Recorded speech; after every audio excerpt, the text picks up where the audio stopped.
이 시각 주요 뉴스입니다. 오늘 104주년 3.1절을 맞아 전국 곳곳에서 기념식과 각종 체험 행사가 열립니다. 윤석열 대통령은 기념식에서 독립운동 정신 계승을 통한 미래 번영의 청사진을 발표할 예정입니다. 일제 강제징용 배상 문제를 둘러싼 협상이 이어지는 가운데 박진 외교부 장관이 처음으로 피해자 유족들을 만났습니다. 박 장관은 일본 측 사과와 전범 기업의 배상 기금 참여 등 성의 있는 호응을 끌어내기 위해 노력하고 있다고 강조했습니다.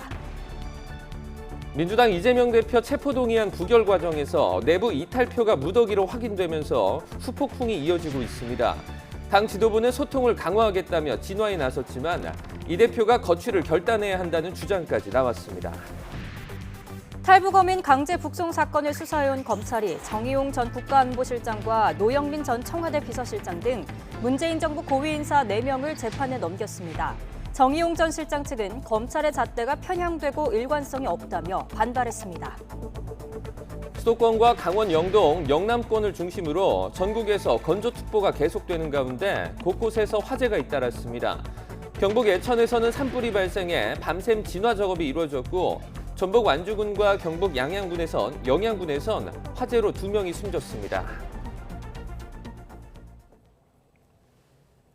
시청자 여러분 안녕하십니까? 굿모닝 YTN 1부 시작합니다. 윤석열 대통령은 오늘 취임 후 첫 3.1절 기념사를 통해 미래와 번영을 강조하며 한일 관계 개선 의지를 밝힐 예정입니다. 양국 협의가 진행되고 있는 만큼 강제징용이나 위안부 문제는 직접 언급하지 않을 거로 보입니다. 박수정 기자입니다.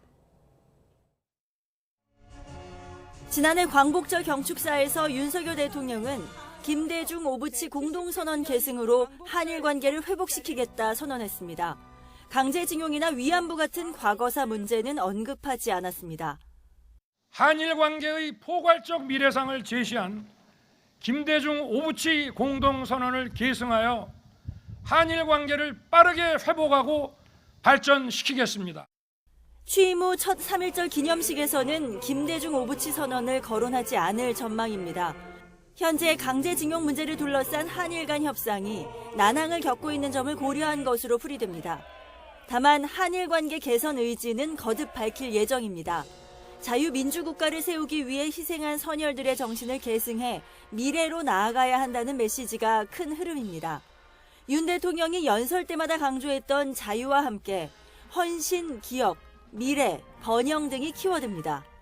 3.1 만세운동의 역사적 의미를 되새기고 과거와 현재의 우리나라 상황을 진단하며 우리가 미래에 나아가야 할 방향을 제시하는 내용이 담길 것으로 보입니다. 대통령실 관계자는 자유민주주의 진영의 연대를 내세운 윤 대통령의 가치 외교 기조가 다시 한번 공표될 것이라고 설명했습니다. 강제징용에 대한 언급은 이번에도 제외되고 과거사 문제는 양국이 보편적 가치를 기반으로 나아갈 때 해결될 수 있다는 원론적 입장이 담길 것으로 보입니다. 정부 고위 관계자는 한일 간 협상이 막바지에 이르렀지만 마지막 문턱을 넘을지는 불확실하다고 전했습니다. 이런 상황에서 나오는 3.1절 메시지인 만큼 협상에 어떤 영향을 미칠지 또 일본에서 어떤 반응을 내놓을지에 관심이 쏠립니다. YTN 박소정입니다.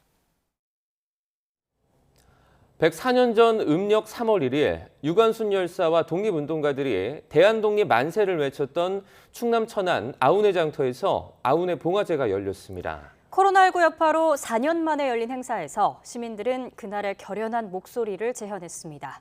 양동훈 기자입니다. 커다란 태극기 뒤에 횃불을 높이 든 시민들이 서서 목 놓아 만세를 외칩니다. 104년 전 음력 3월 1일에 만세운동이 벌어졌던 충남 천안시 일대를 시민들이 가득 메웠습니다. 기미 독립선언서를 읽고 3.1절 노래를 함께 부른 시민들은 만세를 외치며 거리로 나섰습니다. 시민들은 아우네 장터까지 1.2km를 행진하면서 일체의 총칼에도 굴하지 않고 결연히 걸었던 순국 선열의 뜻을 기렸습니다. 행진 중간에는 그때의 유관순 열사와 비슷한 나이의 소녀들이 짧은 공연을 선보이며 의미를 더했습니다. 아들과 함께 행사에 참석한 부모님과 서울에서 어머니와 함께 천안까지 찾아온 어린이는 어렴풋하게나마 독립운동가들의 마음을 느낍니다. 대한독립 만세를 외치면서 우리나라 독립을 위해서 애쓰셨는데 그 기분을 조금이나마 공감할 수 있다는 자리가 될 것 같아가지고 그때 사람들은 자기 민족을 지키고 싶었고 자기가 포기하면 그 민족, 그 사람들이 위험할 수도 있으니까 그런 것 같아요.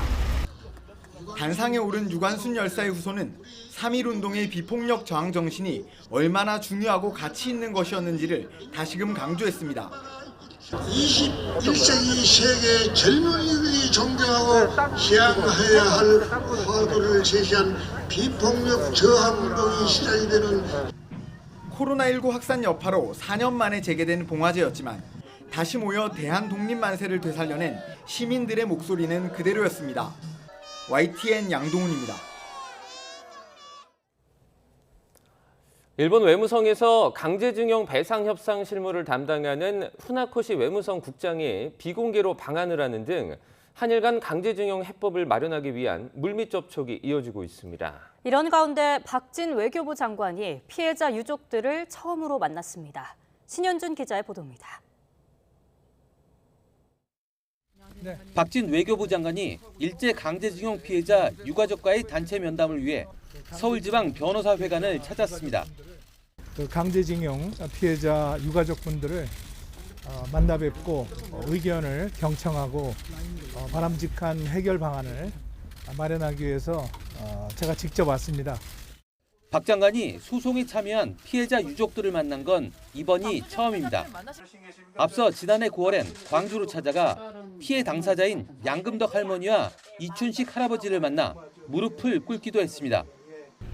비공개로 진행된 만남에는 확정 판결 피해자 유족뿐 아니라 현재 소송이 진행 중인 피해자와 유족 40여 명이 참석했습니다. 박 장관은 일본 측의 사과와 전범기업의 배상 기금 참여 등 성의 있는 호응을 끌어내기 위해 정부가 노력하고 있다는 점을 강조했다고 유족들은 전했습니다. 또 제3자 변제 방식에 대한 의견을 들었는데 유족들의 평가는 엇갈린 것으로 나타났습니다. 이번 정부의 좀 해결 의지에 대해서 긍정적으로 평가하시는 원고분들도 분명 계셨습니다. 우리의 판결을 없애려고 하는 설명을 하는 것이 아니다라고 아주 호되게 비판하셨던 분들도 계셨습니다. 박 장관은 이번 만남이 정부가 강제징용 문제를 더 이상 방치하지 않고 진정성 있게 해결하기 위한 노력의 일환이라고 강조했습니다. 우리의 높아진 국격에 맞게 정부가 책임지고 과거사로 인한 우리 국민의 아픔을 적극적으로 보듬어야 한다고 생각을 합니다. 지난 주말 일본 외무성 국장이 비공개로 방한한 것으로 전해진 가운데 한일 간의 강제동원 해법 마련에 전기가 마련될지 관심입니다. YTN 신현주입니다. 더불어민주당 이재명 대표 체포동의안 표결을 계기로 한동안 수면 아래 있던 민주당 내 개파전이 다시 불붙는 분위기입니다. 당 분열이냐 수습이냐 중대 기로에 선 가운데 이 대표의 대응을 비판하는 목소리도 나옵니다. 손여정 기자입니다.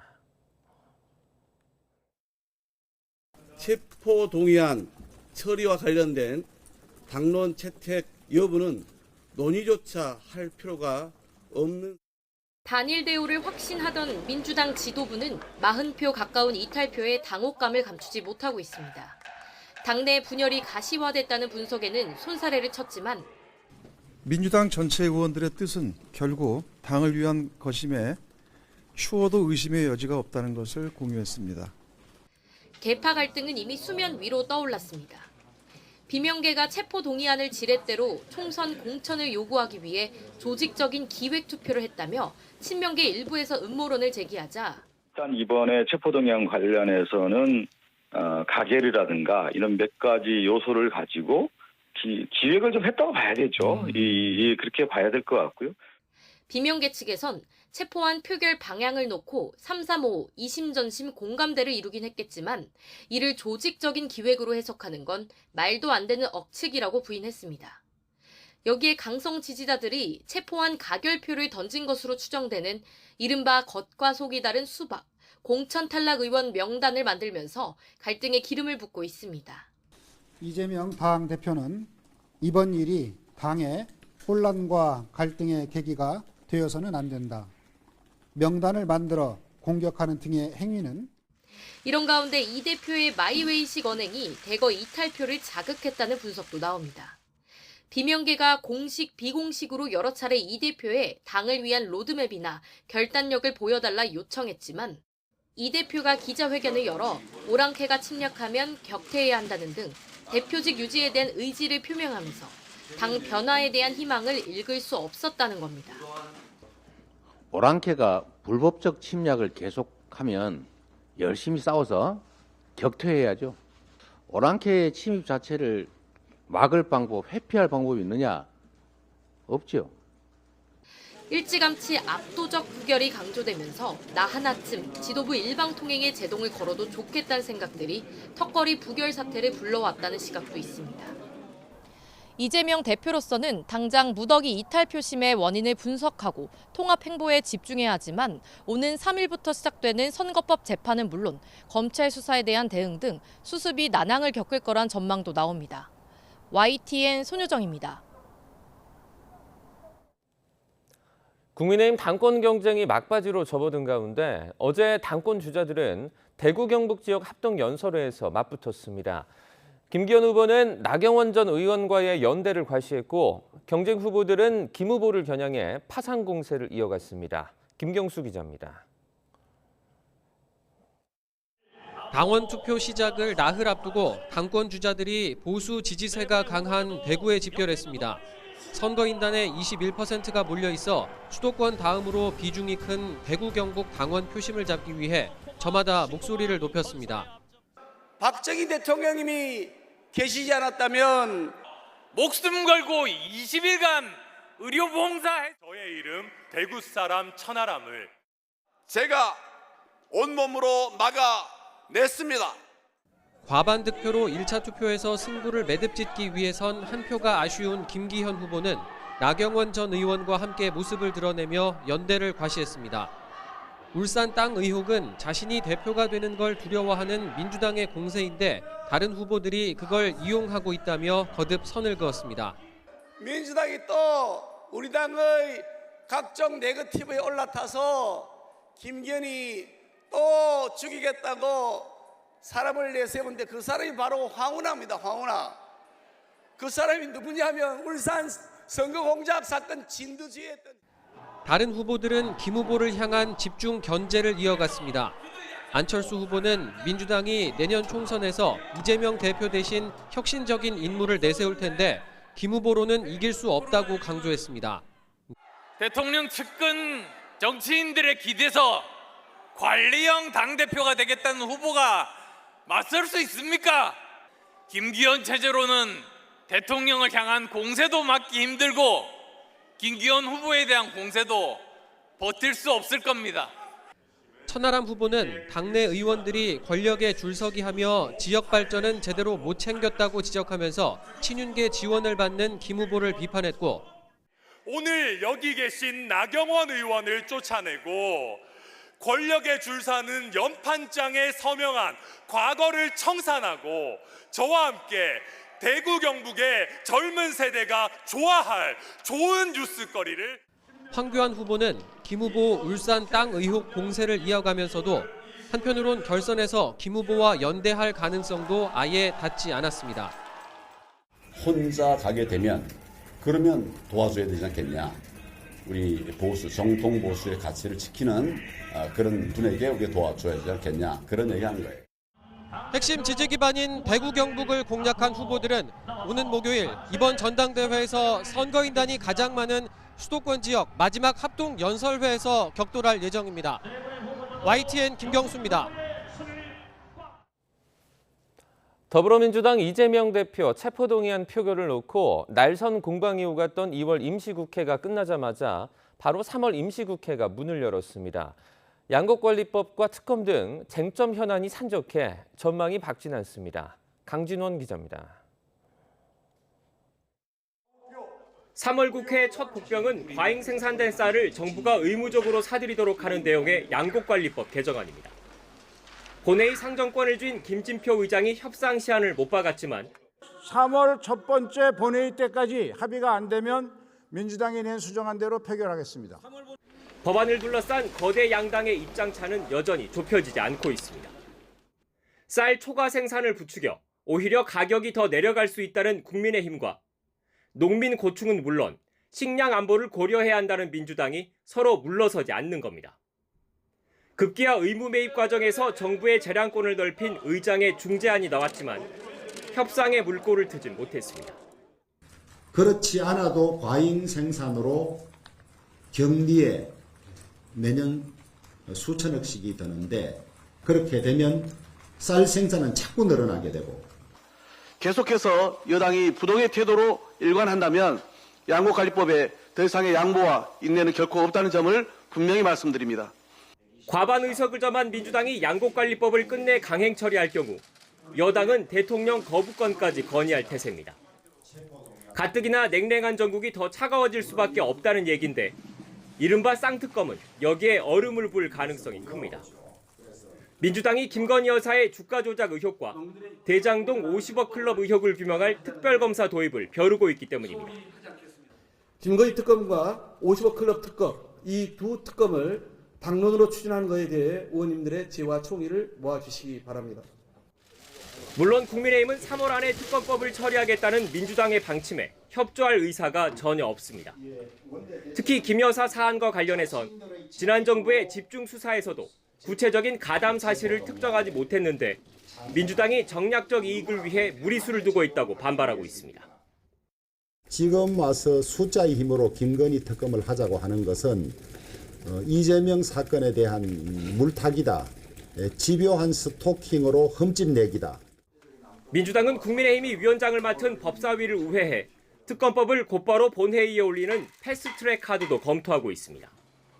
이를 위해선 재적 의원 5분의 3, 즉 180명의 찬성이 필요해 정의당 등 다른 당과 논의 과정에서 치열한 수싸움이 불가피합니다. 파업 노동자에 대한 기업의 손해배상 청구를 제한하는 노란봉투법을 비롯해 간호법과 방송법 등 전국의 뜨거운 감자는 더 있습니다. 모두 여야가 첨예하게 맞서고 있는 이슈들이라 3월 국회를 파행으로 몰고 갈 수 있다는 우려가 벌써 나오고 있습니다. YTN 강준원입니다.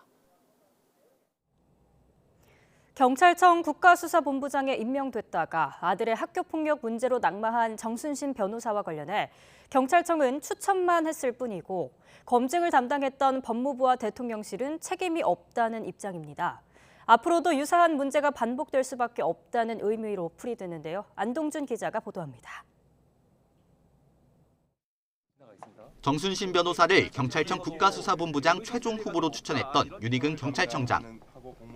자신은 정 변호사 자녀의 학교폭력 문제를 전혀 모르고 있었다고 주장했습니다. 제가 전혀 몰랐다고 여러 차례 말씀드렸고요. 책임론 관련해서는 지금 말씀드릴 얘기는 아니라고 생각합니다. 국회 정보위원회에 출석해서는 법무부의 검증 결과를 통보받았을 뿐이라고 해명했습니다. 1차 인사검증을 담당한 법무부가 아무 문제가 없다는 검증 결과를 통보했고 경찰청은 이를 그대로 받아들여 추천만 했다는 논리입니다. 윤 청장이 책임을 떠넘긴 법무부도 기계적, 1차적 검증을 할 뿐이라는 한계를 인정하면서도 본인들의 잘못은 아니라고 설명했습니다. 본인이나 가족의 민사나 행정소송 같은 송사 문제는 본인이 직접 말하지 않는 한 과거부터 지금까지 이 문제를 걸러내서 확인하기 어려운 구조적인 문제는 있습니다. 앞서 윤 청장은 2차 인사검증 역할을 하는 대통령실과 의견 교환을 통해 정 변호사를 추천했다고 설명했습니다. 하지만 대통령실도 사전 질의서에 좀 더 정확하게 기재하거나 자녀 관련 문제가 있으면 공직에 나서는 게 옳았을까 하는 아쉬움이 있다며 정 변호사 개인에게 책임을 떠넘겼습니다. 결과적으로 제대로 된 인사검증이 이루어지지 않은 건 분명해 보입니다. 과거에 청와대에서 하던 기능이 이제 법무부 쪽으로 옮겨가는 과정에서 과거에 오랫동안 확립되었던 시스템이 제대로 작동하지 않았다. 검증 대상자 본인이 밝히지 않으면 모를 수밖에 없다는 게 관련 기관들의 공통적인 인식입니다. 뒤늦게 대통령실은 사전 질문서에 자녀의 학교폭력 사실 등 질문을 보강하겠다고 밝혔지만 이 또한 본인이 사실을 숨기는 한 현재의 인사검증은 사실상 무의미하다는 비판이 나옵니다. YTN 안동준입니다. 탈북어민 강제 북송 사건을 수사하는 검찰이 정의용 전 청와대 국가안보실장 등 당시 문재인 정부 안보정책 관계자들을 재판에 넘겼습니다. 서울중앙지검 공공수사 3부는 어제 정 전 실장과 서훈 전 국가정보원장, 노영민 전 대통령 비서실장과 김현철 전 통일부 장관 등 4명을 직권남용으로 인한 국정원법 위반 혐의로 불구속 기소했습니다. 헌법과 법률상 우리 국민이고 귀순 의사까지 밝힌 탈북어민을 국내 사법 절차를 따르지 않고 강제로 북한에 돌려보낸 건 위법이라는 게 검찰의 판단입니다. 이에 대해 정의용 전 청와대 국가안보실장 측은 검찰의 잣대가 편향되고 일관성이 없다며 반발했습니다. 정 전 실장 측 변호인은 입장문을 내고 검찰의 논리는 대한민국 헌법을 전체적으로 보지 않고 남북 관계를 대결적 시각으로만 바라보는 거라며 이같이 밝혔습니다.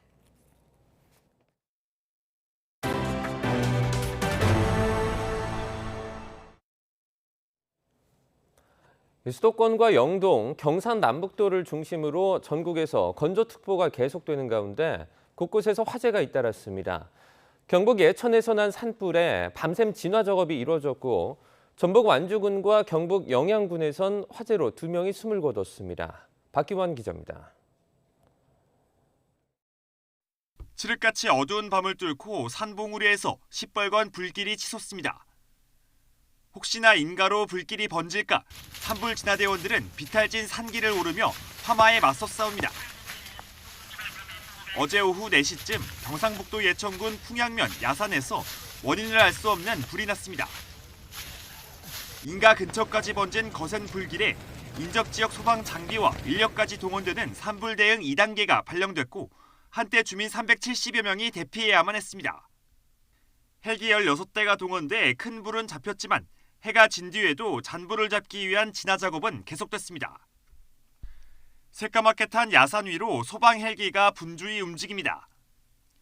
어제 오후 2시 20분쯤 전라북도 완주군 비봉면 한 야산에서 입산자의 실화로 추정되는 불이 났습니다. 이 불로 80대 여성 1명이 숨진 채 발견됐고 불은 산 200헥타르를 태운 뒤 1시간 만에야 꺼졌습니다.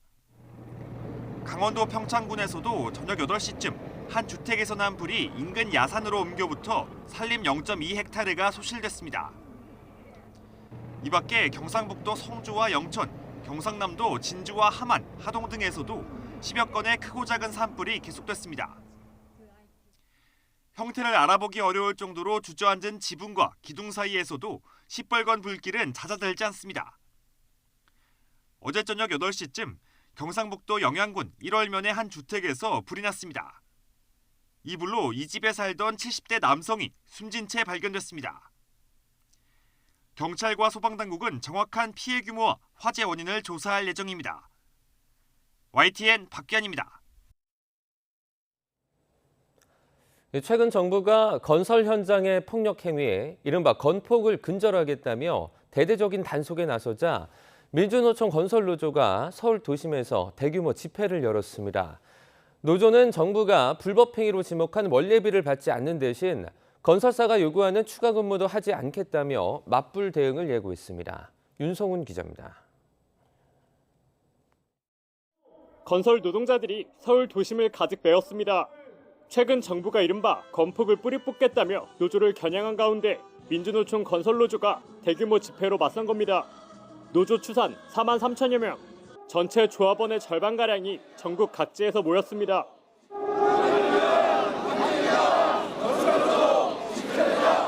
건설노조는 정부가 불법 행위로 지목한 월급의 금품, 원리비의 성격부터 다시 규정했습니다. 건설 현장에 공기 단축을 위한 작업과 위험하고 하지 말아야 할 일을 하는 작업, 이 작업을 하는 대가로 받는 것입니다. 이게 불법입니까? 다만 앞으로는 원리비를 받지 않겠다고 선언했습니다. 대신에 건설 현장에 만연한 초과 근무와 위험한 작업도 거부하겠다며 맞불 대응 방침도 밝혔습니다. 특히 정부가 무리한 공사기간 단축이나 부실 공사 등 건설사들의 불법 행위는 외면하고 노조에만 모든 책임을 떠넘기고 있다며 강하게 비판했습니다. 건설 노조에 대한 탄압에 온 신경을 쓰듯 건설 현장의 불법 다단계를 뿌리 뽑았더라면 오늘 또 건설 현장의 산재 사고로 집으로 돌아가지 못하는 건설 노동자들은 없었을 것입니다. 정부는 그러나 검경 합동 건폭 수사단까지 출범시키면서 건설 노조를 향한 공세의 수위를 높이고 있습니다. 건설 현장에서 금품 요구와 폭력 등 불법 행위가 자행되고 있다며 집중 단속도 이어가는 중입니다. 그 피해는 국민에게 전가되고 있습니다. 폭력과 불법을 보고서도 이를 방치한다면 국가라고 할 수 없습니다. 건설노조는 오는 5월 총걸기대회에 이어 7월엔 총파업도 예고한 상황. 정부와 노조 모두 한치도 물러서지 않으면서 갈등의 골도 점점 깊어지고 있습니다. YTN 윤성훈입니다. 오늘부터는 중국발 입국자에 대한 코로나19 검사 의무가 사라지고 인천 외 다른 공항을 통한 입국이 허용됩니다. 다만 입국 시 음성 확인서 제출과 Q코드 입력은 열흘 더 유지됩니다. 김평정 기자입니다. 중국발 입국자에 대한 방역 완화를 앞두고 인천공항에 도착 직후 코로나19 검사를 받은 단기 체류 외국인 가운데 확진자는 없었습니다. 지난 1월 2일부터 중국발 입국자에 대한 PCR 검사가 의무화된 이후 5번째입니다. 중국발 단기 체류 외국인의 코로나19 주간 양성률은 최근 0.9%까지 떨어졌습니다. 장기 체류 외국인과 내국인까지 포함한 전체 중국발 입국자의 주간 양성률 역시 최근 0.5%로 낮아졌습니다. 이렇게 양성률이 안정적 흐름을 유지한 덕분에 중국발 입국자에 대한 입국 후 PCR 검사 의무가 해제됩니다. 단기 체류 외국인은 인천공항에서 검사받지 않고 바로 목적지로 갈 수 있고 장기 체류 외국인과 내국인도 거주지 보건소에서 검사받지 않아도 됩니다. 중국의 코로나19 상황은 안정화 단계로 이행하여 위험도가 낮아진 것으로 판단하고 있습니다. 국내외의 중국 확진자 대상 유전체 분석 결과 우려할 만한 변이가 발생하지 않은 것으로 확인되었으며 중국발 항공편이 인천공항으로만 도착하도록 제한한 조치도 해제돼 제주와 김해 등 다른 공항으로 들어올 수 있습니다. 한 주에 62편으로 줄었던 중국발 항공편은 한 주에 100편까지 늘어날 예정입니다. 다만 중국발 입국자에 대한 입국 전 검사 결과 제출과 Q코드를 통한 검역 정보 사전 입력 의무는 열흘 더 유지한 뒤 해제 여부를 결정할 계획입니다. YTN 김평정입니다. 앞으로는 두통이나 어지럼증만으로는 건강보험이 적용되는 뇌 MRI 검사를 받기 힘들 것으로 보입니다. 정부가 건강보험 재정 악화의 원인의 하나로 지적돼 온 건보의 보장성 강화 정책, 이른바 문재인 케어를 전면적으로 선보기로 했습니다. 기종훈 기자입니다. 지난해 감사원의 감사 결과 국내 병원에서 관절 등의 근골격계 수술을 하면서 필요 없는 상복부 초음파 검사를 시행한 것은 3년 동안 무려 19,000여 건. 정부가 건강보험 지속 가능성을 높이기 위해 이 같은 과잉 진료를 막겠다고 나선 이유입니다. 먼저 MRI 자기공명 영상과 초음파 검사의 급여 대상이 축소됩니다. 지난 2017년 이른바 문재인 케어로 일반 질환 의심자까지 대상을 확대하면서 과잉 진료가 크게 늘어난 항목입니다. 지금까지 두통이나 어지럼증만 있어도 뇌나 뇌혈관 MRI를 3번까지 찍을 수 있던 것을 앞으로는 신경학적으로 이상 소견이 있을 때만 급여가 적용됩니다. 구체적 기준조차 없이 남용되던 수술 전 상복부 초음파도 의학적으로 필요한 경우로 제한하고 하루에 여러 곳을 불필요하게 찍는 초음파 검사도 최대 가능 횟수를 정하기로 했습니다. 이른바 의료 쇼핑을 하는 과다 의료 이용자들은 건강보험 본인 부담률을 차등 적용합니다. 1년에 365번 넘게 병원을 가는 사람은 본인 부담 비율을 최대 90%까지 올리되 중증 질환 같은 불가피한 경우는 제외합니다. 건보 자격 요건도 강화해 외국인 피부양자는 6개월을 체류해야 건강보험을 적용받게 되고 해외에 오래 있던 우리 영주권자도 입국 후 일정 기간이 지나야 자격을 부여하기로 했습니다. 장기적으로는 구조개혁을 추진해야 합니다. 그러나 우선은 단기적으로는 불필요한 지출을 줄여서 필수 의료 등 꼭 필요한 곳에 보장을 강화하는 그러한 내용이 되겠습니다. 재난적 의료비 부담을 덜어주기 위한 본인 부담 상한제도 합리화해 소득 상위 30%까지는 상한액을 연평균 소득의 10% 정도 인상합니다. 소득 하위 구간에만 적용 중인 요양병원 장기 입원 별도 상한도 상위 구간까지 확대 적용합니다. 정부는 단기 과제의 경우 고시를 개정해 바로 추진하고 중장기 과제는 올 하반기에 발표할 건강보험 종합계획에 반영할 계획입니다. YTN 기종훈입니다. 배우 유아인 씨가 2년 동안 프로포폴을 상습 투약한 거로 전해졌는데 식약처는 지난해 말쯤에서야 남용 사실을 알게 됐습니다. 이렇게 적발까지 오랜 시간이 걸린 이유 무엇일까요?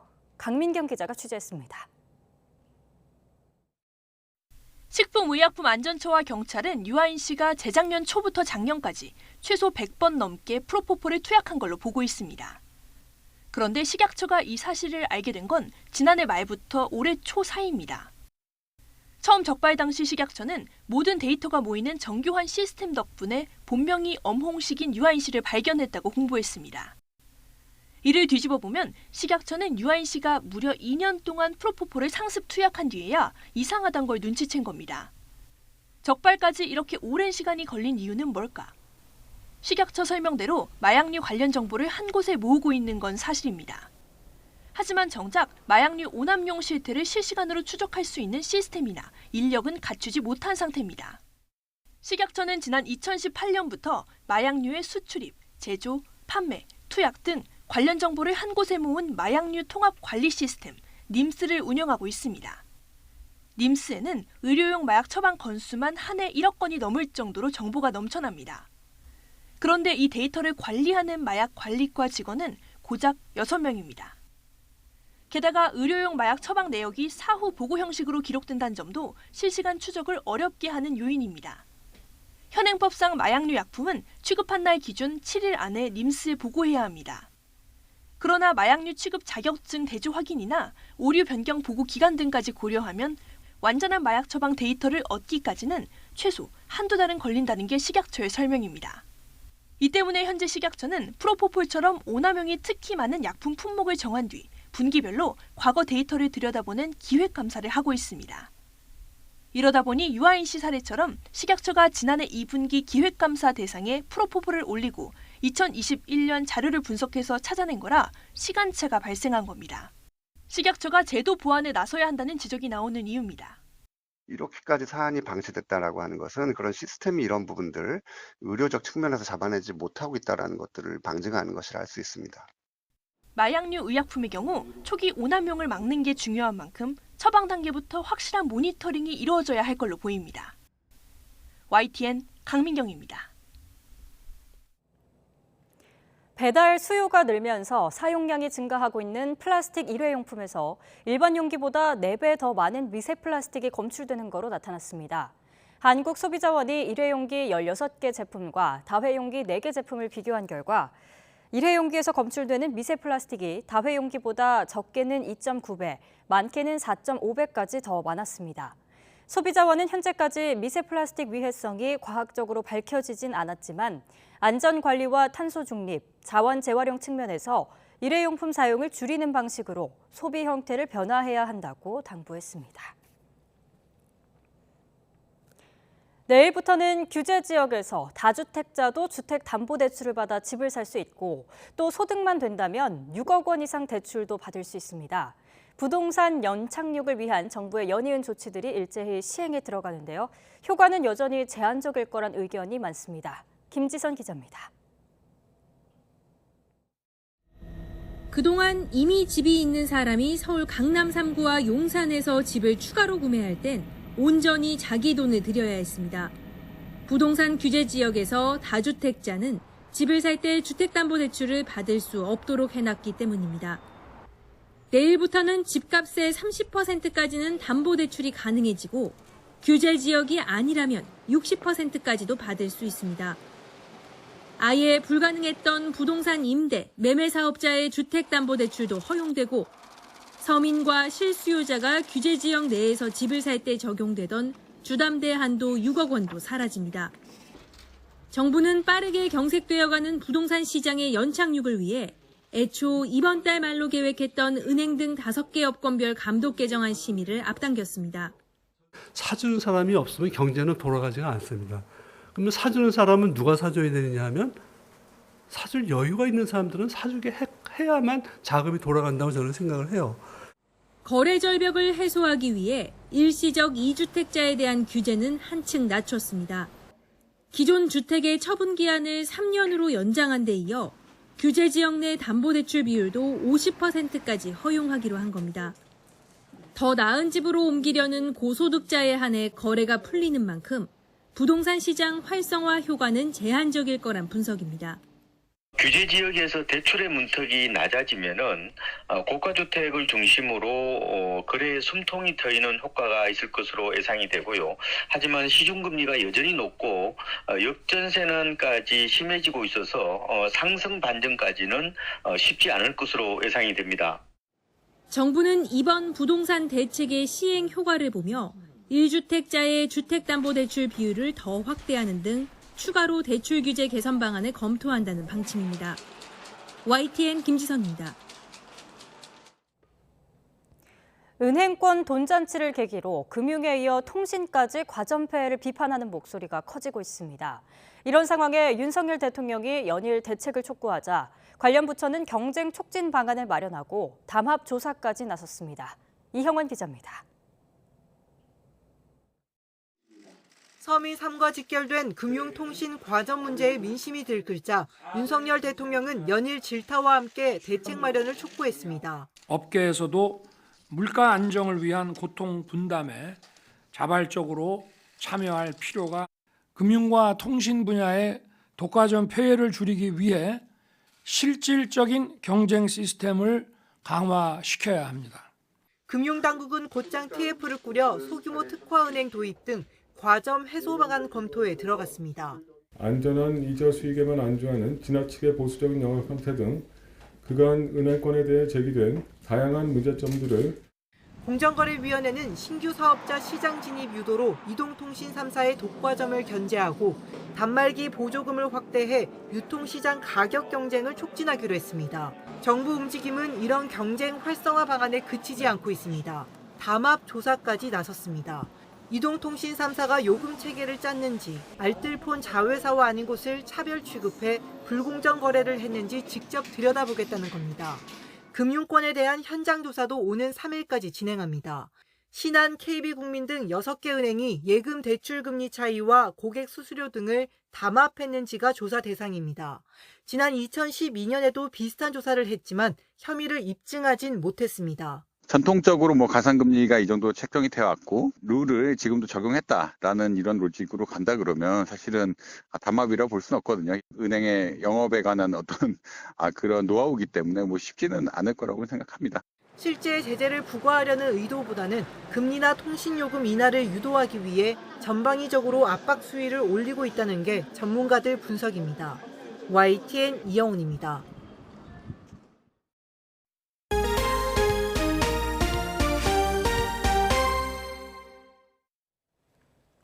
110년 전 안중근 의사가 옥중에서 쓴 글씨가 1년여간의 각고의 노력 끝에 보존 처리를 거쳐 일반에 처음으로 공개됐습니다. 안이사 순국 직전과 애타게 그리던 가족의 모습을 담은 사진도 함께 만나볼 수 있습니다. 이교준 기자입니다. 지사, 인인, 살신, 성인, 높은 뜻을 지닌 선비와 어진 사람은 옳은 일을 위해 목숨을 버린다. 1910년 3월 이순감옥에서 쓴 8자의 힘찬 필체에는 안중근 의사의 결연한 의지가 고스란히 담겨 있습니다. 자신의 공판을 참관하고 신문 사파를 그려준 코마츠 모토고에게 직접 써준 글씨입니다. 안 의사의 유목이 보존 처리를 통해 말끔하게 복원돼 공개되기까지 과정은 만만치 않았습니다. 손상이 심한 족자에서 글씨를 떼어내 오염을 제거한 뒤 종이를 덧대는 작업을 반복했습니다. 유목의 보존성을 높이기 위해서 10년 이상 발효시킨 전분풀을 사용하였습니다. 이 전분풀로 유목의 뒷면에 한지를 덧대고 말리고 덧대는 작업을 여러 번 시행을 하였고요. 족자를 꾸미는 천을 비단으로 바꿨고 안전하게 보존할 수 있게 족저와 축, 오동나무 보관함도 새로 만들었습니다. 1년의 노력 끝에 안이사의 유목은 세월의 묵은 때를 씻어내고 새로 쓴 글씨처럼 거듭났습니다. 관람객들은 체험 공간에서 안이사의 혼이 서린 글씨를 붙여 미니 족자를 만들어 볼 수 있습니다. 안중근 의사의 숭고한 희생 정신을 좀 더 젊은 세대들에게 널리 알릴 수 있고 안중근 의사의 유물들이 보다 더 좋은 상태로 오랫동안 후손들에게 전달할 수 있게 되어 매우 뜻깊게 생각합니다. 순국 직전 한복 수의를 입은 안이사를 비롯해 하얼빈 의거에 함께한 동지들을 촬영한 사진 인화본 등도 처음으로 공개됐습니다. 하얼빈에서 끝내 상봉하지 못한 가족. 안이사는 순국 전에 이 가족 사진을 2번밖에 보지 못한 것으로 전해져 안타까움을 더합니다. YTN 이교준입니다. 3.1절을 맞아 그동안 흑백으로만 만났던 독립지사들의 사진을 컬러 사진으로 복원했습니다. 선열들의 나라 사랑 정신을 되새기자는 취지에서 기획된 건데 국가보훈처는 앞으로 국가유공자가 자부심을 느끼고 존경받는 문화를 더 확산하겠다고 강조했습니다. 한현희 기자입니다. 유관순, 김구, 안중근. 그동안 흑백으로만 만났던 독립지사 15명의 사진이 컬러 사진으로 복원됐습니다. 인공지능 AI 기술을 활용해 조국 독립을 위해 헌신한 독립운동가들을 더 생생하게 만나볼 수 있게 된 겁니다. 3.1절을 맞아 사진과 어록을 넣어 만든 이 영상은 대한민국 임시정부 수립 기념일인 다음 달 11일까지 서울 광화문 광장 대한민국 역사박물관 대형 전광판을 통해 송출됩니다. 이런 사업들로 나라를 위해 헌신하고 희생한 분들을 기리고 예우하는 국가보훈처는 62년 만에 국가보훈부로 격상됐습니다. 국가유공자와 그 가족분들께서 자부심을 느끼고 존경받는 문화를 확산하고 계승하는 일은 우리의 국격과도 관련이 있습니다. 권한과 기능이 강화되고 유관부처와도 대등한 입장에서 협의할 수 있는 만큼 앞으로 국가유공자에 대한 예우를 더 강화하겠다고 강조했는데 국가보훈부는 약 3개월의 준비 기간을 거쳐 오는 6월 초 공식 출범합니다. YTN 한현입니다. 전기차 시장이 커지면서 배터리 수요가 크게 늘자 리튬과 같은 핵심 광물을 차지하기 위한 경쟁이 치열합니다. 우리나라는 핵심 광물 대부분을 중국에서 수입하고 있는데 정부도 기업도 공급망 다변화에 나섰습니다. 윤혜리 기자입니다.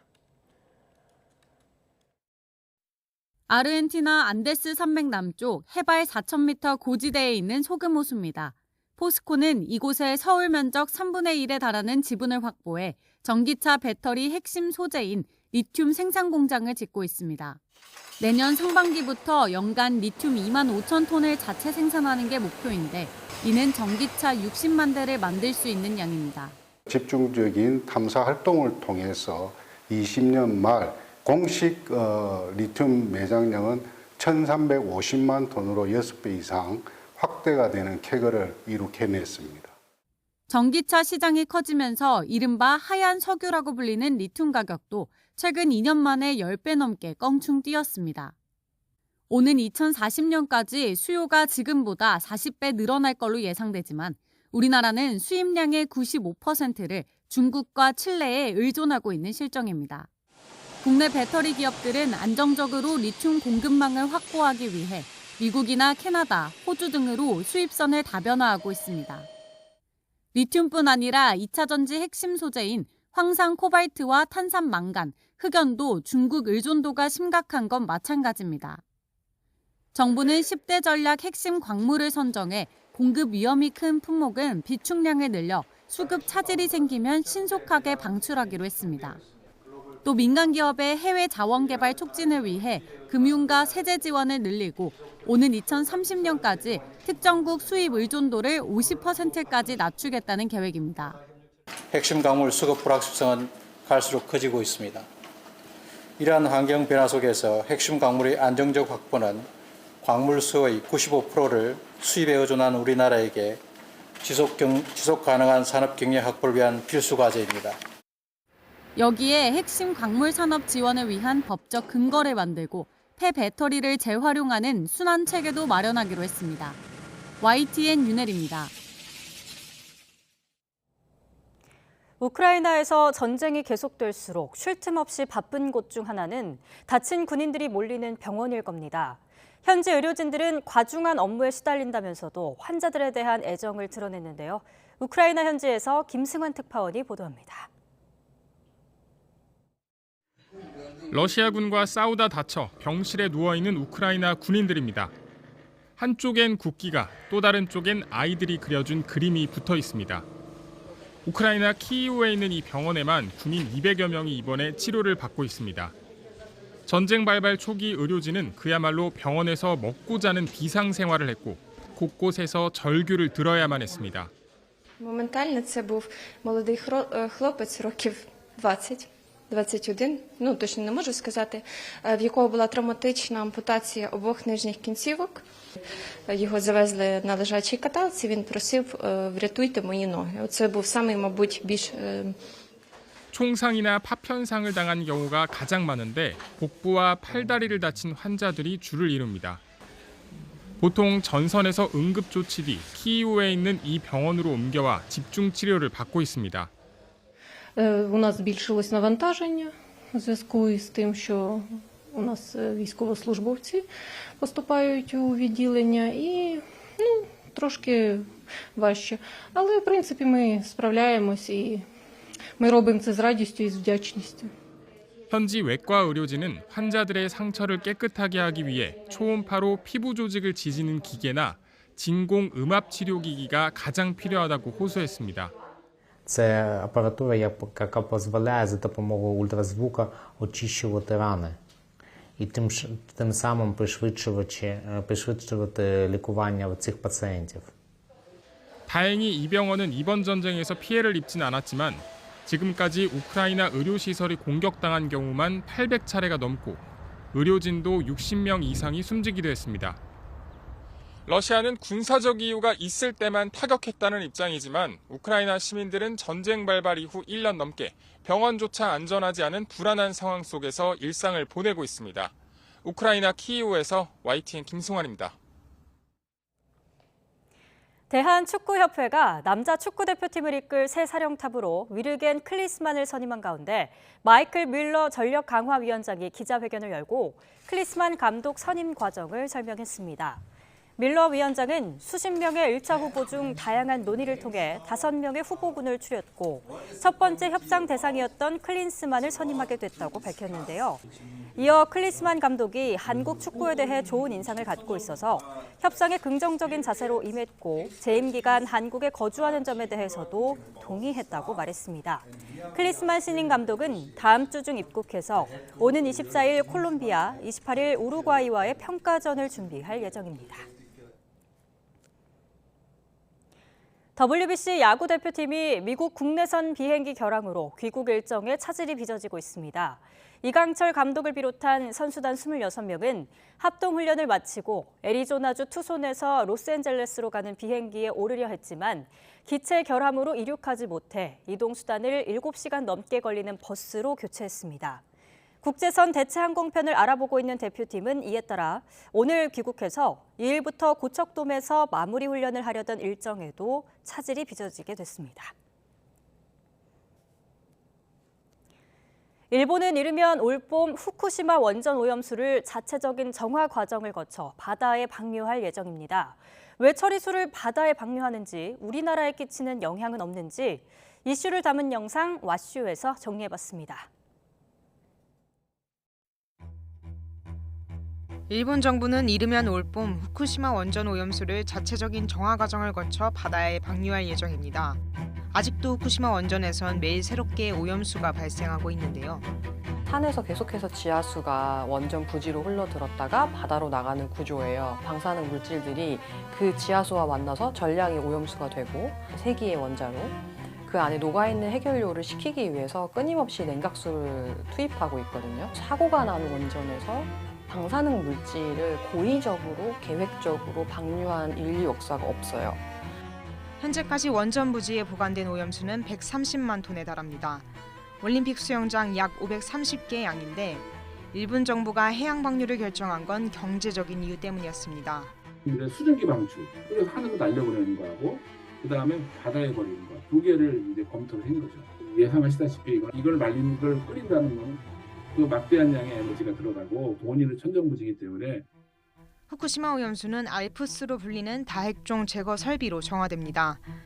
여러 개의 필터로 사람과 환경에 유해한 물질들을 제거하는데 방사성 물질 중 하나인 삼중수소는 걸러지지 않습니다.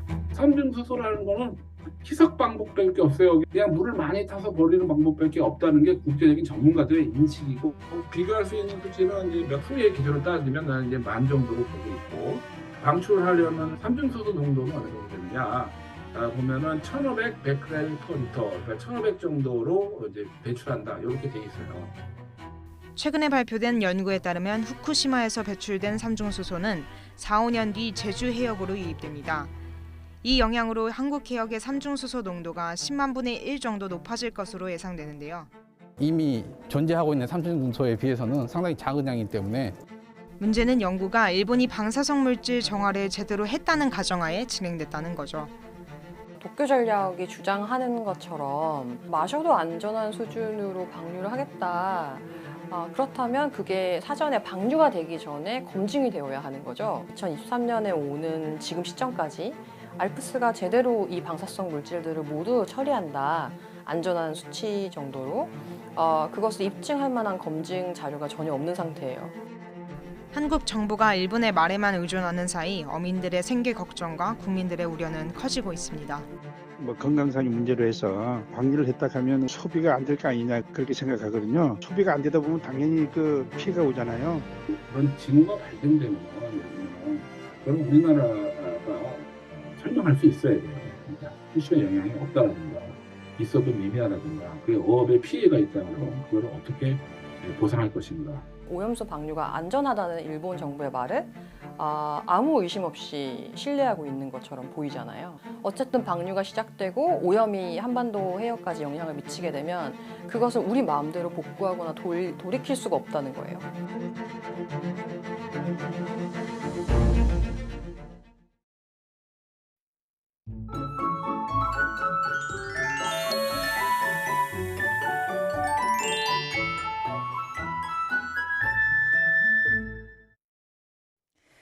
삼일절 아침 일부 지방에 약하게 빗방울이 떨어지고 있습니다. 영서 지방은 오전까지 비나 눈이 조금 오겠고 수도권과 충청, 남부 지방은 빗방울이 떨어지거나 눈이 날리겠는데요. 오후부터는 차차 맑아질 것으로 보입니다. 현재 서울 등 내륙 곳곳에는 건조특보가 이어지고 있습니다. 요즘 화재가 자주 발생하고 있는 만큼 불씨 관리 철저히 해주시길 바랍니다. 대기질도 안 좋습니다. 수도권과 충남은 오전에, 그 밖의 지방은 오후에 일시적으로 나쁨 단계 예상됩니다. 날씨 전해드렸습니다. 굿모닝 YTN 1부 마칩니다. 잠시 후 2부에서 뵙겠습니다.